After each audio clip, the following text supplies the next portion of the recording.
जय माता दी। नमस्कार दोस्तों, स्वागत है आप सभी का हमारे YouTube चैनल लक्ष्मी शर्मा की कहानियां पर। ओम नमः शिवाय। प्यारे भक्तगणों, आज आप सभी सुनेंगे संतान सप्तमी की व्रत कथा और साथ में सुनेंगे दुबरी मैया की कथा। भाद्र मास के शुक्ल पक्ष की सप्तमी तिथि को संतान सप्तमी और अनंत सप्तमी के नाम से जाना जाता है। भविष्य पुराण में बताया गया है कि संतान सप्तमी तिथि भगवान सूर्य को समर्पित है। सप्तमी तिथि के दिन भगवान सूर्य की पूजा अर्चना करने से आरोग्य और संतान सुख की प्राप्ति होती है। भविष्य पुराण में बताया गया है कि भगवान सूर्य की अष्टदल बनाकर उनकी पूजा करें, भगवान को घी का दीपक दिखाएं और लाल फूल अगर लाल कनेर का फूल मिल जाए तो यह और भी उत्तम फलदायी होगा। इनके साथ गुड़ और आटे का प्रसाद बनाकर भगवान सूर्य को अर्पित करें। सूर्य देव की पूजा में लाल वस्त्र धारण करना चाहिए। अब जानिए संतान सप्तमी व्रत के नियम। संतान की कामना से जो लोग संतान सप्तमी का व्रत रखते हैं उनके लिए नियम है कि इस व्रत को दोपहर तक कर लें। शिव पार्वती की प्रतिमा को सामने चौकी पर रखकर उनकी पूजा करें। पूजा में नारियल, सुपारी और धूप दीप अर्पित करें। माताएं संतान की लंबी आयु और उनकी रक्षा के लिए कामना करते हुए भगवान शिव को कलावा लपेटे। कलावा को बाद में संतान की कलाई में लपेट दे। संतान सप्तमी व्रत कथा। संतान सप्तमी व्रत संतान सुख प्रदान करने वाला व्रत है। इस व्रत से संतान को आरोग्य और दीर्घायु की प्राप्ति होती है। भगवान श्री कृष्ण ने एक बार पांडु पुत्र युधिष्ठिर को भाद्र मास की शुक्ल पक्ष की सप्तमी तिथि के महत्व को बताते हुए कहा था कि इस दिन व्रत करके सूर्य देव और लक्ष्मी नारायण की पूजा करने से संतान की प्राप्ति होती है। भगवान ने बताया कि इनकी माता देवकी के पुत्र को कंस जन्म लेते ही मार देता था। लोमस ऋषि ने माता देवकी को तब संतान सप्तमी व्रत के बारे में बताया। माता ने इस व्रत को रखा और लोमस ऋषि के बताए विधान के अनुसार माता ने इस व्रत के नियम का पालन किया। इससे मेरा जन्म हुआ और मैंने कंस के अत्याचार से धरती को मुक्ति दिलाई। संतान सप्तमी व्रत कथा में राजा नहुस की पत्नी की भी कथा प्रसिद्ध है। एक समय अयोध्या में बड़े प्रतापी नहुस नामक राजा राज किया करते थे। राजा की पत्नी का नाम चंद्रमुखी था, जिनकी एक प्रिय सहेली थी रूपमती। एक बार रानी चंद्रमुखी अपनी सहेली के साथ सरयू तट पर स्नान करने गई तो वहां उन्होंने देखा कि बहुत सी महिलाएं संतान सप्तमी व्रत का पूजन कर रही थी। रानी अपनी सहेली के साथ वहां बैठकर संतान सप्तमी व्रत पूजन देखने लगी। उन्होंने भी निश्चय किया कि संतान प्राप्ति के लिए वह भी यह व्रत को रखा करेगी, लेकिन समय अंतराल में वह भूल गई। समय का चक्र चलता रहा और रानी और उनकी सहेली देह त्याग कर परलोक चली गई। फिर इनका पशु समेत अनेक योनियों में जन्म हुआ और फिर उन्होंने अपने कर्म फल से मनुष्य शरीर प्राप्त किया। रानी चंद्रमुखी ईश्वरी नामक राजकन्या हुई और उनकी सहेली रूपमती ब्राह्मण की कन्या हुई। इस जन्म में रूपमती को अपने पूर्व जन्म की सभी बातें याद थी। उसने संतान सप्तमी का व्रत किया, जिससे उसे 8 संतान प्राप्त हुई। लेकिन ईश्वरी ने इस व्रत को नहीं किया, जिससे वह इस जन्म में भी निसंतान थी। रूपवती के पुत्र को देखकर ईश्वरी को जलन होती थी और उसने कई बार उन्हें मारने का प्रयास किया, लेकिन वह असफल रही। बाद में उसने अपनी गलती मान ली और रूपमती से क्षमा मांगी। रूपमती ने ईश्वरी को क्षमा कर दिया और संतान सप्तमी व्रत करने के लिए कहा। इस व्रत से ईश्वरी को भी संतान सुख की प्राप्ति हुई। प्रेम से बोलिए उमापति शंकर भगवान की जय। यह त्योहार भादो सुदी साते को आता है। इस दिन दुबड़ी की पूजा करनी चाहिए। एक पट्टे पर दुबड़ी, कुछ बच्चों की मूर्ति, सर्पों की मूर्ति, एक मटका और एक औरत का चित्र मिट्टी से बना ले। उनको चावल, जल, दूध, रोली, आटा, घी, चीनी मिलाकर लोई बनाकर उससे पूजे। दक्षिणा चढ़ावे और भीगा हुआ बाजरा चढ़ावे। मोठ बाजरे का बायना निकालकर सासू जी को पाव लगकर दे देवे। फिर दुबरी साते की कहानी सुने। इस दिन ठंडा खाना खाना चाहिए। यदि इसी साल किसी लड़की का विवाह हुआ हो तो वह उजमन करे। उजमन में मोठ बाजरे की 13 कूरी एक थाली में लेकर तथा 1 रुपया व एक साड़ी रखकर हाथ फेरकर अपनी सासू जी को पाव लगकर दे देवे। अब सुनिए कथा। एक साहूकार का 7 बेटा था।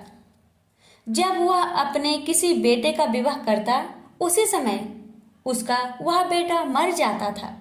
इस प्रकार उसके 6 बेटे मर चुके थे। सबसे छोटा बेटा अभी बाकी था। एक दिन की बात है कि छोटे बेटे के विवाह की बात चली। शादी तय हो गई। रिश्तेदार को न्योता भी भेज दिया गया। जब इस लड़के की बुआ आ रही थी तो उसे रास्ते में एक बुढ़िया माई मिली। वह चक्की से आटा पीस रही थी। वहां लड़के की बुआ बैठ गई और बुढ़िया माई के चरण छूकर प्रणाम किया। बुढ़िया बोली, बेटी तू कहाँ जा रही है? तब उसने सब हाल कह सुनाया। बुढ़िया बोली, वह तो घर से निकलने पर दरवाजे से दबकर मर जाएगा। अगर वहां से बच भी गया तो रास्ते में बारात रुकेगी, वहां पेड़ गिर जाएगा। अगर वहां से भी बच गया तो ससुराल में दरवाजा गिरने पर दबकर मर जाएगा। अगर वहां भी न मरा तो 7वें भावर पर सर्प काट लेगा और वह मर जाएगा। यह बात सुनकर लड़के की बुआ कहने लगी, माँ इसके बचने का कोई उपाय तो होगा। तब बुढ़िया माई बोली, है परंतु बहुत कठिन है बेटी। सुन बेटी, उस लड़के को पीछे की दीवार फोड़कर निकालना, पेड़ के नीचे बारात न रुकने देना, ससुराल में भी पीछे से दरवाजा कराकर ले जाना, भंवरों पर एक कटोरा दूध का भरकर रख देना और एक तात का फांसा बनाकर रख देना। जब वह सांप आए तो दूध पिलाकर बांध देना। फिर सांपिन आए तो और वह सांप मांगेगी तब तुम उससे अपने 6 भतीजों को मांग लेना, वह उन्हें जीवित कर देगी। साथ में इस बात को किसी को न सुनाना, नहीं तो सुनने वाले और सुनाने वाले दोनों की मृत्यु हो जाएगी। फिर लड़का नहीं बच सकता। यह कहकर बुढ़िया जाने लगी और बोली, मेरा नाम दुबड़ी है। यह सुनकर बुआ घर आई। जब बारात जाने लगी तब वह रास्ता रोककर खड़ी हो गई और कहने लगी, पीछे से दरवाजा बनाकर ले जाओ। तब पीछे के दरवाजे से लड़का निकाला तो घर का पुराना दरवाजा गिर गया। तब सब कहने लगे, बुआ ने तो अच्छा किया। जब बारात चलने लगी तो बुआ भी जाने को बोली। सबने मना किया कि औरतें बारात में नहीं जाती, पर वह नहीं मानी और बारात के साथ साथ चल दी। रास्ते में जब बारात पेड़ के नीचे रुकने लगी तो उसने मना किया और दूल्हा को वहां न बैठाकर धूप में बैठाया। दूल्हा के बैठते ही पेड़ गिर गया। इस बात को देखकर सब हैरान हो गए और बुआ की बड़ाई करने लगे। जब बारात वहां से चलकर ससुराल में पहुंची तो वहां भी पीछे के दरवाजे से जाने को कहा और उसकी बात सबने मान ली। पीछे के दरवाजे से जैसे ही लड़का घर में घुसा कि दरवाजा गिर गया। तब सब कहने लगे कि यह बात बुआ को किस प्रकार पता चली। जब भंवरे पड़ने लगी तो उसने एक कटोरा कच्चा दूध मंगवाया और तात का फांसा बनाकर रख लिया। जब 7वीं भंवर पड़ने लगी तभी सर्प आया। बुआ ने सर्प के सामने दूध कर दिया। दूध पीते समय सांप को उसने तात से बांध लिया। तब बाद में सांपिन आई और उसने अपना सांप मांगा। तब लड़के की बुआ ने अपने 6 भतीजों को मांग लिया। सांपिन ने उसके 6 भतीजों को जीवित कर दिया और सांप को साथ लेकर चली गई। इस प्रकार उसे 7 भतीजे मिल गए।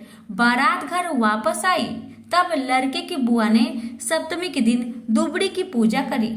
इसी से इसको दुबड़ी साते कहते हैं। हे दुबड़ी मैया, जैसे तूने बुआ की 7 भतीजों को दिए वैसे सबको देना। प्रेम से बोलिए दुबड़ी मैया की जय। एक बार गणेश जी महाराज एक सेठ जी के खेत में से जा रहे थे, तो उन्होंने 12 दाने अनाज के तोड़ लिए। फिर गणेश जी के मन में पछतावा हुआ कि मैंने तो सेठ जी की यहाँ चोरी कर ली। तो गणेश जी सेठ जी के 12 साल की नौकरी करने लग गए। एक दिन सेठानी राख से हाथ धोने लगी तो गणेश जी ने सेठानी का हाथ पकड़कर मिट्टी से हाथ धुला दिया। सेठानी सेठ से बोली कि ऐसा क्या नौकर रखा है, नौकर होकर उसने मेरा हाथ पकड़ लिया।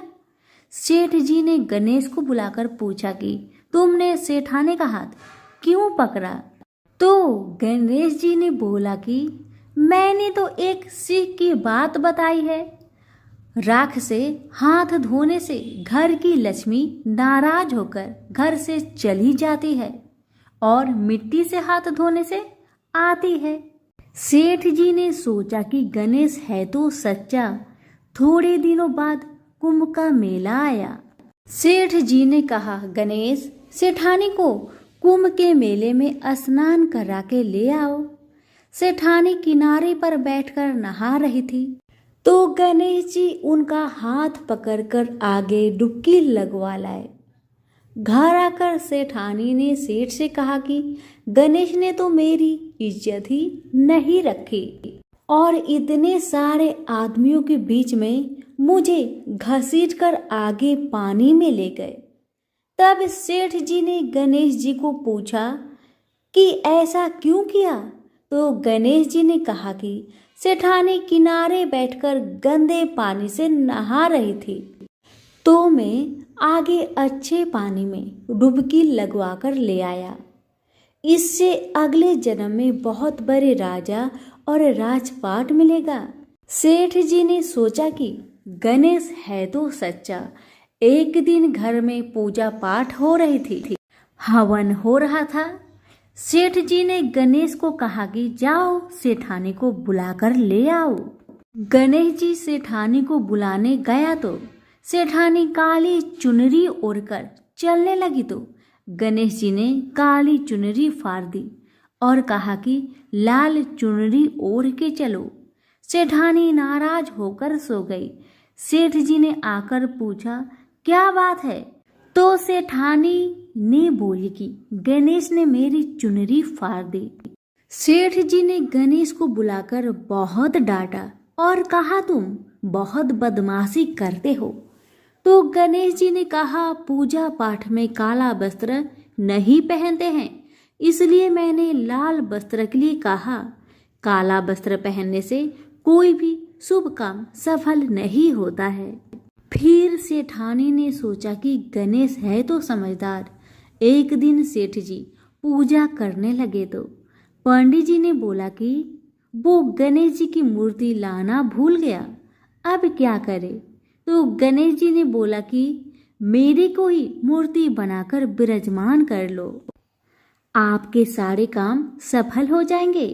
यह बात सुनकर सेठ जी को भी बहुत गुस्सा आया और वो बोले कि तुम तो अब तक सेठानी से ही मजाक करते थे, मेरे से भी करने लग गए। तो गणेश जी ने कहा, मैं मजाक नहीं कर रहा हूँ, मैं सच बात कह रहा हूँ। इतने में ही गणेश ने गणेश जी का रूप धारण कर लिया और सेठ और सेठानी ने ही गणेश जी की पूजा की। पूजा खत्म होते ही गणेश जी अंतर ध्यान हो गए। सेठ सेठानी को बहुत धोखा हुआ और उन्होंने कहा कि हमारे पास तो गणेश जी रहते थे और हमने उनसे इतना काम करवाया। तो गणेश जी ने सपने में आकर सेठ जी को कहा कि आपके खेत से मैं 12 अनाज के दाने तोड़ लिया था, उसी का दोष उतारने के लिए मैंने आपके यहाँ काम किया था। गणेश जी की कृपा से सेठ जी के करोड़ों की माया हो गई। हे गणेश जी महाराज, जैसे सेठ जी को दिया वैसा सबको देना, कहते को सुनते को और सारे परिवार को दे। प्रेम से बोलिए जय श्री गणेश।